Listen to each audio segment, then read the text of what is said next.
Cook with கோமாளி 5 சீசனில் அக்ஷய கமல் செஞ்ச வீட் சூரோஸ் எப்படி செய்யுதுன்னு பார்க்கலாம் வாங்க.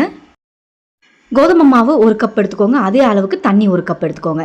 மெஷர்மெண்ட் ரொம்ப முக்கியம். கடாயில் இந்த தண்ணி சேர்த்து கொதிச்சு 2 table spoon butter, 2 spoon sugar, கொஞ்சமாக உப்பு சேர்த்து நல்லா கரைய வச்சுக்கோங்க. நல்லா கரைஞ்சதும் ஸ்டவ்லேருந்து ஆஃப் பண்ணி இறக்கி கீழே வச்சுட்டு இந்த மாவை கொஞ்சம் கொஞ்சமாக சேர்த்து நல்லா பிசைஞ்சு விட்டு எடுத்துக்கோங்க. இதை பிசைஞ்சு எடுத்து வச்சுருங்க. சூடு ஆறட்டும். நெக்ஸ்ட் பேனில் 1/4 cup cocoa powder, 1/4 cup sugar, 1 teaspoon cornflour, 1 pinch salt சேர்த்து 1/2 கப் பால், காய்ச்ச ஆறின பாலை கொஞ்சம் கொஞ்சமாக சேர்த்து நல்லா கலந்துக்கோங்க. இந்த மாதிரி இதை அப்படியே ஸ்டவ்வில் வச்சு நல்லா ஒரு 5 நிமிஷம் மிதமான தீயில் வச்சு கலந்தீங்கன்னா சாக்லேட் சாஸ் ரெடி. இது ஆறட்டும். நெக்ஸ்ட்டு 10 நிமிஷம் ஆற விட்ட மாவை நல்லா பூரிக்கட்டையில் வச்சு தேய்ச்சி கொஞ்சம் தின்னாக தேய்ச்சிக்கோங்க. இந்த மாதிரி கட் பண்ணி நடுவால் ஒரு ப்ரெஸ் மாதிரி கொடுத்துக்கோங்க. இப்போ எண்ணெய் மிதமான தீயில் இருக்குது. ஒன்றா போட்டு நல்லா கோல்டன் ப்ரௌனாக பொறுமையாக அதை ஃப்ரை பண்ணி விட்டு எடுத்துக்கலாம். கோல்டன் ப்ரௌனாக இந்த அளவுக்கு வந்ததும் எண்ணெயிலேருந்து ஃபில்டர் பண்ணி எடுத்துருங்க. இப்போ இதை சாக்லேட் சாஸில் டிப் பண்ணி எடுத்திங்கன்னா ஒரு சூப்பரான சூரோஸ் ரெடி.